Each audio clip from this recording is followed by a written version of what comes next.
Super Tuesday didn't quite work out the way that progressive Bernie Sanders supporters hoped that it would, with Joe Biden mounting a pretty good comeback on the heels of centrist Democrats rallying around the former vice president. However, there's a piece of polling data out there that shows that there's a lot of hope for progressive ideals. So now I know the conversation around Bernie is, well, his policies will never work. They're pie in the sky. They're just impossible. The numbers don't work out.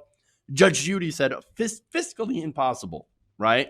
And nobody wants it. Nobody wants these policies. That's why they're not voting for Bernie. Actually, in reality, polling says the complete opposite. In fact, according to Super Tuesday exit polls, they are very good for at least one piece of legislation, and that's Medicare for all. Now, Andrew Feldman, Democratic consultant, said, quote, important Super Tuesday takeaway that is flying under the radar. Every state with exit polls shows a majority support for replacing private insurance. It's winning by huge margins in a few. Well, now, wait a minute. I thought people loved their private insurance. I thought that people didn't want you to take away their private insurance and replace it with Medicare for all. Oh, it turns out they do. By margins, but how big are margins? Big. Now, according to political polls, right? A government plan for all instead of private insurance. So erasing private insurance, everybody gets a government plan, right? In Vermont, exit polls showed, and this shouldn't be a surprise, 73% support. Vermont, right? But wait, Maine, 69%. Texas, 63%. And this is all in favor of. I mean, in Texas, there's only 33% or a third that is opposed to this, right? And it goes down the list. Minnesota. Bernie Sanders did not win Minnesota yesterday, but guess what did win? Medicare for all with 62% support. Colorado, a state that Bernie Sanders did pick up, 57% in favor of. And look, Colorado tried to do their own single-payer system in the state, and they weren't able to vote for it. But the people there still support that policy. More, California, 57% in favor. North Carolina, 55%. Again, Biden won that. Oklahoma, 53%. Biden won that. Tennessee, 52%. Alabama, 51% to 43%. Virginia, 52% to 45%. And Massachusetts, 50% to 45%. These are all exit polls that show up to a massive majority of, 2/3 or even 3/4 of the people support replacing private insurance with Medicare for all. That's a win. Look, the numbers in Texas, as I pointed out before, that's huge. Now, it didn't turn out in a lot of these states for Bernie Sanders, which is interesting. But, and look, and let me explain why that is, okay? It's because Democratic voters are voting not on policy issues, but they're voting on one issue. And that issue is defeating Trump. So you have to understand, people like us, we care about policy, and a lot of people care about policy as well. Even people that are polled, like, yes, healthcare is an issue that I care greatly about. The economy, I care greatly about it.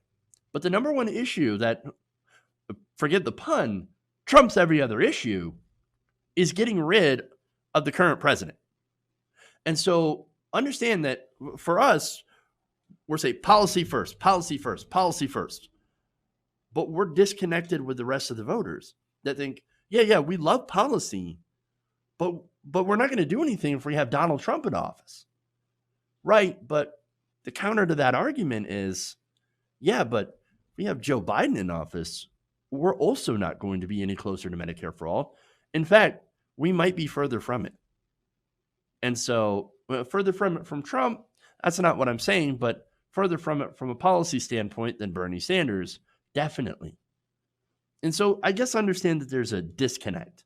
Now, what Bernie Sanders has to do is to continue proving, and this is what buoyed him in the first 4 states and in the national polling as well, is that his wins in the early states, because the centrist field was so fractured, helped show people that he is electable.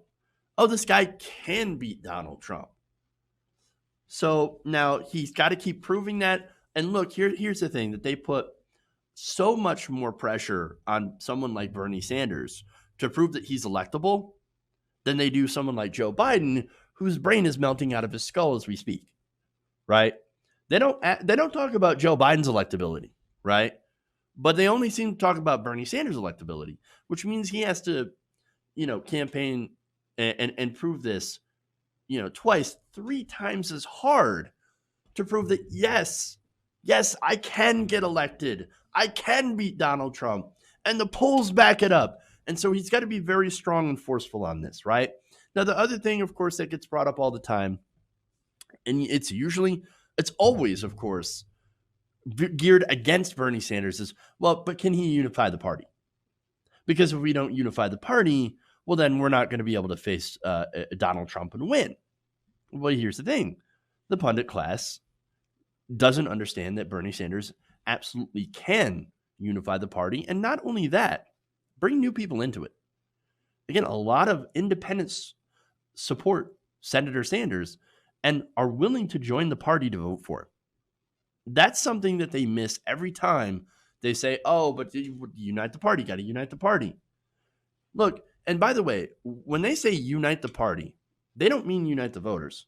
Most voters support and like Bernie Sanders. Even if they're not voting for him, they're like, yeah, we really like Bernie Sanders. We like his plans, but then again, I don't know if he's going to be able to win. So I don't know.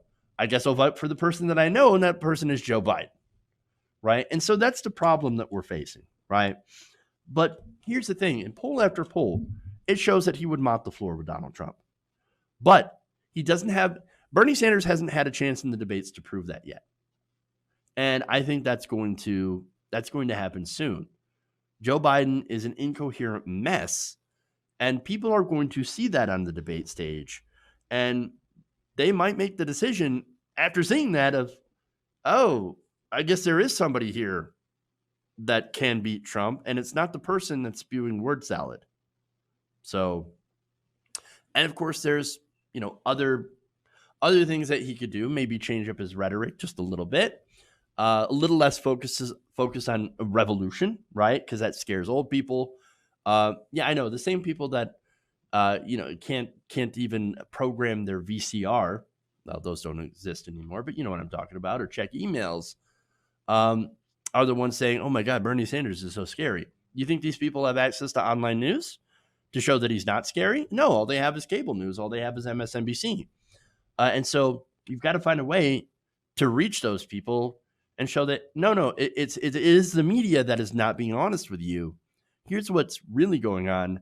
And Bernie Sanders isn't scary at all. He just wants to help your family. And so, again, some of those small changes in messaging and targeting, it might be really beneficial for him going forward. Because right now, the media has an advantage. They're massively in favor of Joe Biden. And they're going to continue to hammer him on these 2 points. Will he win against Donald Trump? And can he unite the Democratic Party? I believe he absolutely can. But as usual with progressives, you have to work twice, 3 times, 5 times as hard to prove your point, to prove your case. So anyway, as far as these polls are concerned, it's fantastic news. Matches the exit polls in the first 4 states where you had South Carolina voters in favor of Medicare for all, 50-44, Nevada 62-35. And that was important because here you had a very powerful culinary union telling its members, you shouldn't vote for Bernie Sanders because he's going to take away your union health care. Nevada voters said, yeah, actually, no, that's not the case. We want everyone to have as good a health care as we do. The only way to do that is guarantee Medicare for everyone. And so that victory did not get any really big play in the media. That point didn't get play in the media because the culinary union threw everything in the kitchen sink at Bernie Sanders to try to stop him, and they couldn't. Nevada is representative. There's a lot of Latinos, big Latino population there, and they carried him to victory, and lots of young people as well. And so the media ignored that. So we've got to keep hammering those points home, even if the mainstream media is not going to, and they actively, in bad faith, ignore those things to boost Biden.